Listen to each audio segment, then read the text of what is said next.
All right, let's talk about something pretty much all of us have been through, but maybe we don't stop to really think about our school system. We're going to take a really hard look at it in this explainer. Okay, so to really get what's going on, we need a little perspective. We're going to start by looking at just how much the world around us has completely transformed. Just think about the phone you're probably holding right now. It's basically a supercomputer that connects you to all of human knowledge. Now, look at a phone from 150 years ago. I mean, the jump in what's possible is it's mind-blowing, isn't it? And it's the same incredible story with how we get around. We went from the very first, clunky automobiles, to sleek electric cars that are starting to drive themselves. You see it everywhere. Progress has been constant, relentless. Okay, now get ready for this. Here's a picture of a classroom today, and here's one from 150 years ago. Seriously, look at them. It's shocking, right?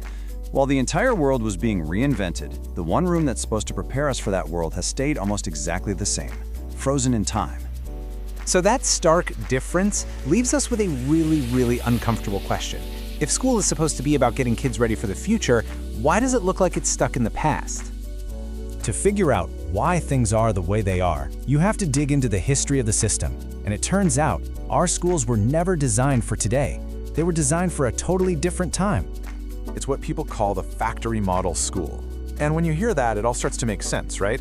Students are batched by age, told where to go by a ringing bell, sitting in perfect straight rows. The whole system was built during the Industrial Revolution, and its purpose was to train people to be good, punctual, and obedient factory workers. So let's be really clear. This system was never built to spark creativity or encourage you to ask big questions. The #1 goal was efficiency.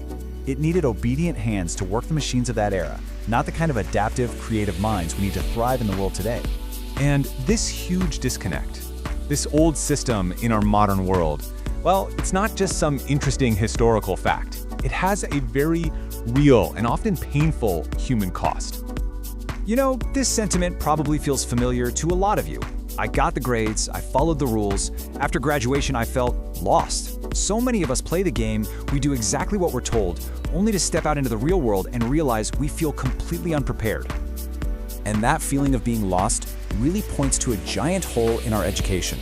We spend years, and I mean years, learning historical dates and complicated math, but somewhere in all of that, someone forgot to teach us the basics of how to actually live. You can really break the problem down into these 3 key areas. The old model rewards obedience, but the world we live in now demands creativity. The old model pushes for standardization, making everyone the same, when what we really need is to celebrate everyone's uniqueness. And finally, it focuses so much on a curriculum that's often irrelevant, instead of teaching us the life skills we'll actually use. And look, this isn't just about feeling a little lost after graduation. The pressure to succeed in this rigid one-size-fits-all system is a huge factor in the rising mental health issues we're seeing. Young people are being pushed through a system that doesn't give them the tools to manage their money, their emotions, or their careers. So, yeah, we've laid out the problem, but it's not enough to just criticize, right? We have to imagine something better. So, what could school actually look like if we built it for today? Well, for starters, imagine a totally new way of measuring success. Instead of cramming facts for a multiple-choice test, what if students worked on projects where they had to apply what they know to solve actual, real-world problems? And what if the goal itself changed? Picture this. The focus isn't on getting an A anymore. It's on actually achieving mastery. It's not about the score you get. It's about a deep, real understanding that sticks with you. And here's maybe the most important part. Imagine a new curriculum where life skills aren't just some elective you can take if you have time, they're mandatory. Things like how to do your taxes, emotional intelligence, critical thinking, even basic first aid. These would be at the absolute core of your education. When you put it all together, the vision is for an education that actually prepares you for life. An education that teaches you it's okay to fail, because that's how you learn. One that empowers you not just to answer the questions, but to question the answers themselves. Now, I know what you might be thinking. This all sounds amazing, but it's a huge, massive change. It sounds impossible. But here's the thing. Big change can start with small, totally doable steps. We don't have to tear everything down at once. I mean, what if schools just introduced one project day a week, or started teaching practical skills like taxes? What if they replaced just one test a month with a hands-on project? And crucially, what if we gave our teachers the support, the training, and the freedom to make this happen?